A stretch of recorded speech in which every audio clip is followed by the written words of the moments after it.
Sejam muito bem-vindos a mais um episódio do podcast Além do Jaleco.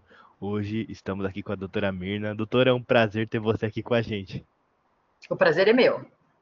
Show. Antes de tudo, doutora, eu gostaria que você se apresentasse, né? Contasse um pouquinho mais da sua história, por que que você decidiu seguir na sua especialização, para a gente começar esse episódio. Claro. Bom, eu sou nascida em Vitória e eu fiz faculdade em Vitória, no Espírito Santo. E desde sempre eu quis trabalhar com a pediatria, mas ainda a área da pediatria eu não tinha discernido muito. Eu fui para São Paulo fazer pediatria. Lá em São Paulo me apaixonei pela endocrinopediatria, que foi aonde eu acabei enveredando a minha carreira. Eu comecei a trabalhar bastante com adolescente, dentro da fase de crescimento e de puberdade, dentro da endocrinologia, e aí, por conta disso, senti a necessidade de aprender um pouquinho mais sobre psiquiatria. Acabei fazendo psiquiatria, não atendo como psiquiatra, continuo endócrino pediatra, mas acabei agregando isso no meu atendimento também. Legal, doutora. E você que tem 25 anos de consultório, né? O que mais mudou ali no desenvolvimento das crianças? Olha, muita coisa, tá? Quando, quando eu comecei a atender pediatria, nós não tínhamos celular na mão dessas crianças. Então, a gente tinha muita criança machucada, quebrada, de brincadeira na rua e pouca criança muito parada na frente do celular. Hoje em dia, eu acho que um dos grandes desafios que nós temos com a infância e com a adolescência é conseguir fazer com que eles entendam que a gente precisa balancear o uso dos dispositivos, das telas, com a vida real, com as brincadeiras, com a interação pessoa a pessoa. Então, eu acho que esse movimento de digitalização e de uso de telas fez com que a infância que eu aprendi lá na pediatria se tornasse totalmente diferente da infância que eu atendo hoje. E uma coisa muito legal, doutora, que você fala bastante, que medicina é escutar. De onde vem essa visão tão humana e tão acolhedora? Olha, eu costumo brincar mesmo com isso de dizer que eu sou escutadora de pais há 25 anos, né? Porque eu acho que é na conversa que a gente entende o que realmente está acontecendo naquele núcleo familiar. Todos os desafios que essa criança vai encontrar no desenvolvimento e no crescimento dela, eles precisam ser resolvidos dentro desse núcleo. Não adianta a gente pensar na terceirização sempre, a escola vai ajudar, ou não, eu vou levar para um psicólogo e vai estar tudo resolvido, por que não? Eu acho que entender qual é o contexto dessa família, como é que essa casa funciona, se tem mais irmãos, se não tem, se esses pais estão juntos ou não estão mais, e como é que essa dinâmica interfere no dia a dia, na alimentação, na atividade física, ou seja, na percepção dessa criança do que é uma rotina, faz com que a gente consiga entregar para esses pais e para essas crianças um atendimento muito mais individualizado, um atendimento em que eles se sentem ouvidos, as crianças se sentem atendidas em alguns pleitos. Então, por exemplo, hoje mesmo eu atendi uma criança que tem pais separados e que ela traz que as regras na casa da mãe são muito mais rígidas do que as regras na casa do pai e que ela gosta mais de ficar na casa do pai do que na casa da mãe, claro. E a gente estava conversando sobre isso aqui no consultório, que a gente não pode deixar de entender que pai vai entregar alguns atributos na formação dessa criança, mãe vai entregar outros atributos, que eles são complementares, que eles não têm como um substituir o outro, mas que de fato, independente dos pais estarem juntos não, as regras, a forma como a educação dessa criança vai ser conduzida, ela precisa ser coerente, ela precisa ser alinhada entre os dois. E só depois de muita conversa é que a gente consegue entender essas nuances e trazer algumas sugestões de qual é o melhor caminho a seguir, como é que a gente pode ajustar aqui sem anular as características da casa de um e do outro, para que seja um convívio. E a criança, como eu disse para ela hoje, ela não tem que escolher, ela tem que gostar de estar com o pai e gostar de estar com a mãe. Não é uma questão de escolha, os dois estão escolhidos, né? Então, eu acho que é a conversa que acaba trazendo essas oportunidades. Com certeza, doutora, e isso é muito importante, né? Passar essa visão ali para ambos os lados, né? Que são complementares, né? E aí, doutora, até entrando Exatamente. no ponto da endocrinopediatria, né?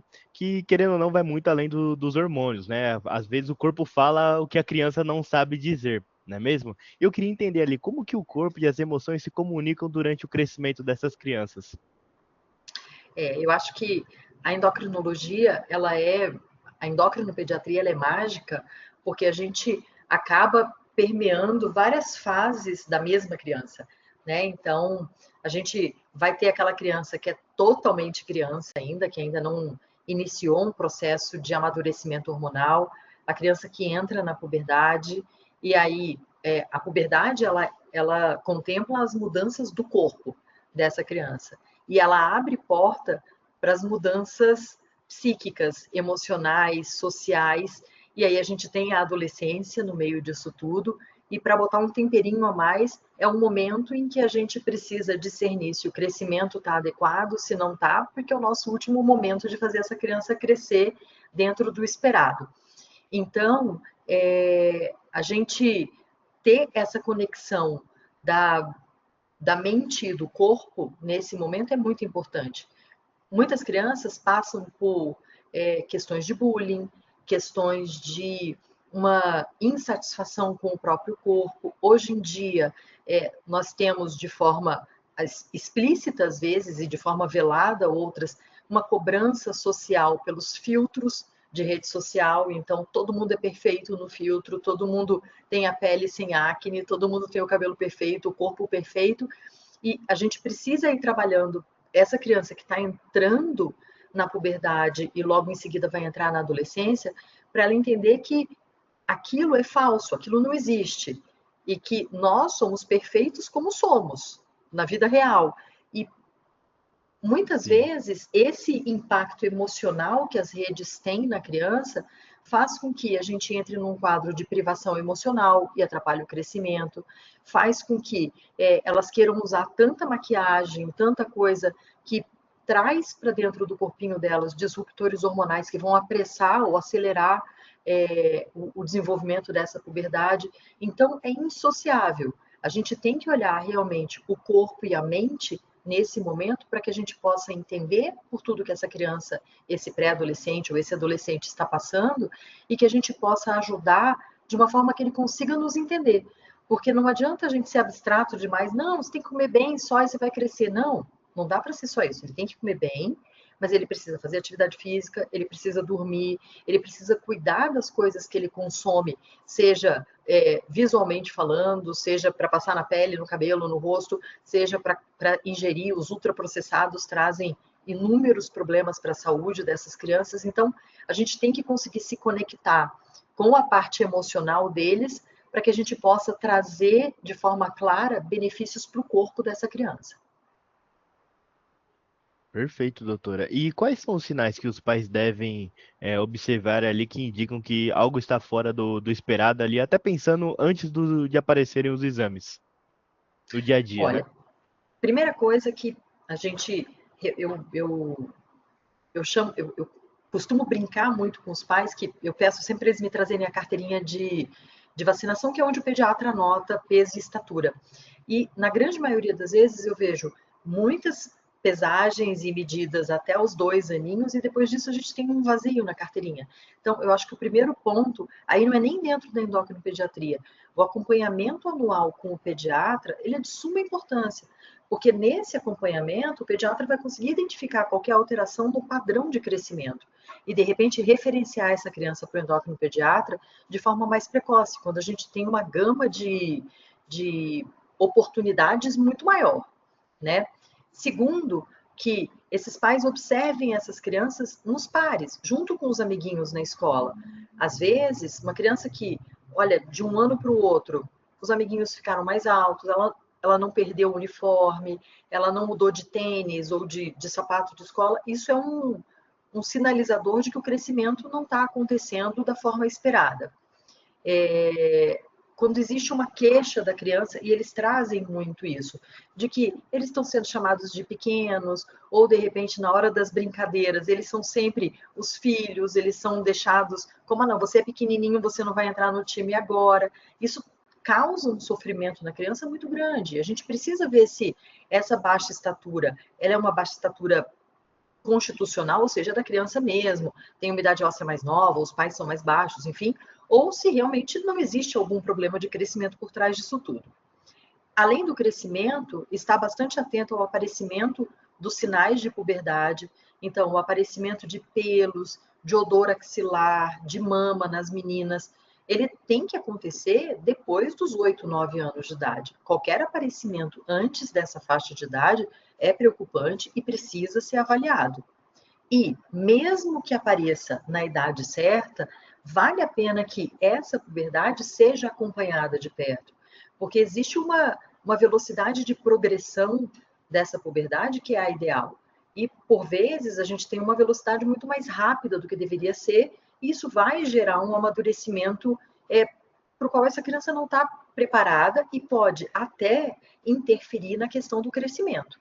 Então, é um momento em que as visitas ao pediatra e, se necessário, ao endócrino pediatra, elas passam a ser mais frequentes, mais regulares. Perfeito. Até alertando um pouquinho os papais e mamães que estão assistindo no nosso episódio, existe algo ali que já está confirmado na ciência que hoje em dia os pais ainda têm dificuldade de acreditar? Olha, existe sim. Um dos pontos que tem saído em muitos artigos atualmente é a questão da interferência da qualidade do sono no crescimento e no desenvolvimento neurocognitivo dessa criança. Então, todas as crianças que têm uma qualidade de sono ruim e especialmente um horário de sono inadequado, são crianças que estão mais predispostas às alterações de falta de atenção, de falta de concentração, que por vezes são até diagnosticadas como um TDA, e na verdade é só a falta da qualidade do sono. Além disso, existe uma interferência real na velocidade de crescimento dessa criança. Então, as conexões entre o hormônio de crescimento, a melatonina e o cortisol, elas vão trazer balanço para esse crescimento, e quando elas estão confusas ou inadequadas, elas vão prejudicar o crescimento dessa criança. Então, hoje em dia, a recomendação da Sociedade Brasileira de Pediatria e de todos os artigos que falam sobre o assunto é que essas crianças realmente não deveriam ter acesso à tela no período da noite, mas quando isso é inevitável, que essa tela seja suspensa pelo menos 2 horas antes do adormecer, e que esse adormecer ele aconteça entre as 9 e as 10 horas da noite, para que a criança, dependendo da faixa etária, possa dormir de 8 a 10 horas, num quantitativo total de horas de sono. Esse é o mundo ideal. A gente sabe que na correria do dia a dia nem sempre dá para a gente ser exato nessas horas, mas o que eu proponho para todos os meus pacientes é que a gente faça o melhor possível dentro disso. Então, se eu posso dormir às 9h30, não vamos deixar para as 10. Ah, não deu para ser às 9? Ok, mas deu para ser às 9h30, então esse é o meu melhor possível. Então, vamos tentar seguir nessa linha. Perfeito. E até trazendo esse ponto da pressa, né, que você falou, a gente vive muita. A gente vive nessa era ali que tudo acontece muito rápido, né? E quais são os riscos ali das crianças, por exemplo, já terem essas rotinas de adultos, por exemplo, para o desenvolvimento delas? É grande, viu, Leonardo? Porque, assim, elas são mini adultos, né? Muitas vezes. A gente olha a agenda e é um compromisso atrás do outro, e elas perdem a preciosidade do tempo da brincadeira sem compromisso, o tempo do tédio, que é importante, e é um outro ponto que eu reforço muito com os pacientes. A criança que não aprende a lidar com o tédio, com o tempo do fazer nada, é uma criança que não desenvolve a criatividade, que não desenvolve tolerância, é uma criança que acaba sendo necessitando de estímulos constantes, e isso provavelmente vai fazer com que ela se canse muito rápido das coisas, ou seja, ela não persiste em atividades. Então, a agenda muito cheia faz com que eles tenham que enfrentar problemas de adulto quando ainda são muito crianças, que é esse cansaço mental, essa incapacidade, às vezes, de ter uma imaginação fértil, uma criatividade até meio fantasiosa, que tem que fazer parte da infância, aprender a tolerar o tempo ocioso e, especialmente, a persistir nas coisas, tentar encontrar novas soluções, tentar fazer de um outro jeito e não simplesmente desistir porque aquilo acabou cansando, né? Sim, perfeito. E como que os pais conseguem equilibrar o cuidado e a liberdade ali no desenvolvimento das crianças e dos adolescentes também? É, eu acho que esse equilíbrio, ele essa é a pergunta de US$ 1 milhão, né? Porque, assim, ela é difícil. No dia a dia, na correria que a gente tem, nós estamos muito na frente das telas também. Então, eu acho que ter combinados dentro da família de horários livres de tela. Então, se a gente vai jantar junto e é o único horário que a gente consegue estar junto, não tem celular na mesa, né? Da gente ter, nos horários de lazer, momentos de interação e de atividade física juntos, de atividades cognitivas mesmo. Então, voltar para os joguinhos de tabuleiro, voltar para aquelas brincadeiras de anos atrás que acabavam desenvolvendo grande parte dessa questão da criatividade, da tolerância, da persistência. E eu acho que a gente voltar a entender que cada criança tem seu tempo, porque eu vejo que, às vezes, muito cedo, crianças são taxadas e diagnosticadas até com déficit de atenção, ou com altas habilidades, ou enfim, N diagnósticos, e essas crianças acabam sendo colocadas em inúmeros processos de aprendizado, de psicopedagogia, e quando você vai ver, são crianças de 5, 6 anos, que apenas não estavam maduras para aquele aprendizado do momento. Então, eu acredito que a gente juntar esse tempo de qualidade junto com os filhos, com acalmar aquela pressa dentro da gente de que ele tem que se desenvolver, ele tem que aprender, e todo mundo já está lendo e ele ainda não está lendo, o que a gente vai fazer para melhorar isso? Entendendo que cada um tem seu tempo, eu acho que a gente consegue ter um bom resultado nesse crescimento e nesse desenvolvimento dos filhos. Certo, doutora. E até um ponto que você falou, né, de voltar a utilizar os tabuleiros, né, os jogos ali que são bem legais ali, que ficaram no passado, infelizmente, né? Existe alguma forma ali da gente utilizar a tecnologia ali para favorecer o desenvolvimento dessas crianças? Sim, eu acho que alguns jogos online, eles trazem essa pegada do jogo de tabuleiro, da gente ter jogos coletivos e que a gente possa discutir um pouco sobre as próximas tomadas de decisão, sobre até a estratégia que vai ser usada. Só que quando a gente fala de jogos online, eu acho que o mais importante de tudo é que esse jogo online não é na internet aberta jogando com quem eu não sei, é jogando em família. Então a gente pode trazer o jogo online que vai conversar com o jovem, com o adolescente, com a criança menor, mas um jogo em que os pais participem também e que a gente possa unir o virtual e o real na mesma brincadeira. Perfeito, doutora. E pensando ali nas redes sociais, a gente sabe que existe um excesso de informação ali. Como que impactam ali na saúde infantil? Como que você enxerga isso no seu consultório ali com os pacientes que chegam até você? Eu enxergo com bastante preocupação, tá?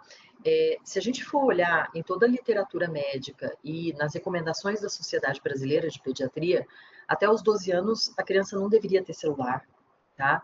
E redes sociais são acima dos 16 anos. Isso não é o que acontece na prática, tá? Então, infelizmente, é uma recomendação, mas é uma recomendação que hoje ela não tem uma aplicabilidade prática.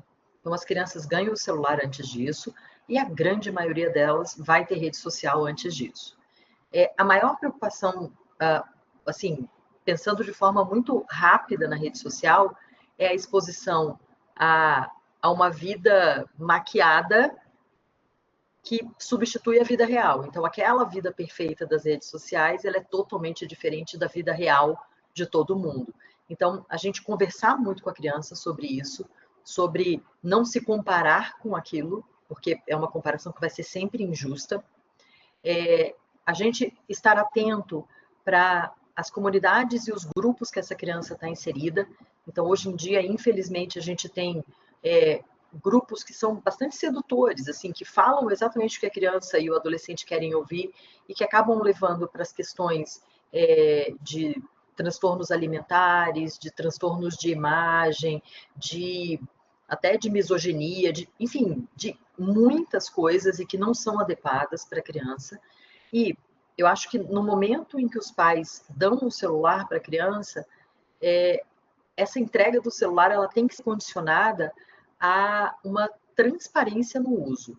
Então, deixar muito claro que o pai não vai ficar monitorando o tempo todo, mas que ele tem acesso às redes, tem acesso ao que essa criança ou esse adolescente viu, acessou, para que não que a gente vá brigar ou que a gente vá proibir, mas que a gente possa conversar sobre todos esses assuntos.